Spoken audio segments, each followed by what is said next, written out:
sa ating guro, sa aking mga klase, at sa lahat na narinito, isang pagpalang hapon sa inyong lahat. Ang diwa ng Pasko. Pasko na kung saan isinilang ang ating Panginoong Hesus. Pasko na ipinagdiriwang tuwing 25 Disyembre ng mga tao. Kaya kapag naririnig natin na Burmans na, ay tila excited tayo dahil paparating na ang Pasko. Ito'y puno ng pag-asa at puno ng kasiyahan. At umiiba din ang ihip na hangin. Ito ay maaaring malamig. Ngunit sa kabila ng lahat, may iilan pa rin sa atin na nalulungkot o di kaya'y nawala ng gana upang ipagdiriwang ang Pasko. Kaya, bakit dapat masaya na ipagdiriwang ang Pasko? Ang Pasko ay sumisimbolo ng ating pagmamahalan, pagbibigayan at pasasalamat.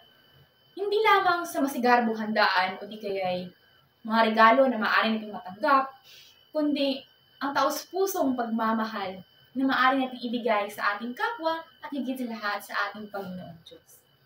Na maaari nating pasalamatan sila at pasalamatan din tayo. Ang bawat ngiti ng mga tao ay nagsisilbing liwanag sa bawat tahanan natin. Kung kaya't dapat natin isipin na ang pagmamahalan, pagbibigayan at pasasalamat ay nararapat at napakahalaga upang maging masaya ang ating Pasko. Pinapaalala ito sa atin na ang Pasko ay sumisimbolo rin sa pag-asa. Sa kabila ng mga pagsubok na ating naranasan, ngayon kagaya lamang ng bagyo, lindol, mga problema sa pamilya, o di kaya problema sa ating lipunan, sa ating sarili at sa iba pa. Sa kabila ng lahat, ay kinakailangan pa rin kung may pag-asa pa upang magsimula ulit.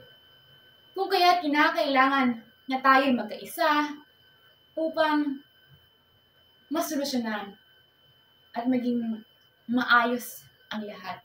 Lalo-lalo na paparating na ang Pasko. Ang Pasko ay tanda ng pag-ibig ng ating Panginoong Diyos na kinakailangan isipin natin na pahalagahan rin natin at mahalin natin ang ating kapwa. Kung kaya't ang Pasko ay nararapat na maging masaya upang maging makabuluhan at maayos ang pagdiriwang natin kung saan pinanganak ang ating Panginoong Hesus. Dahil ang tunay na diwa ng Pasko ay hindi lamang makikita o mahawakan na gaya lamang ng marigalo na ating natanggap o tatanggapin pa, kundi ang pagmamahalan, pagbibigayan at pasasalamat natin. Kung kaya't dapat natin isipin na maging masaya tayo sa darating na Pasko. Pasko, dapat maging masaya tayo at ipagdiriwang natin ito. Maraming salamat.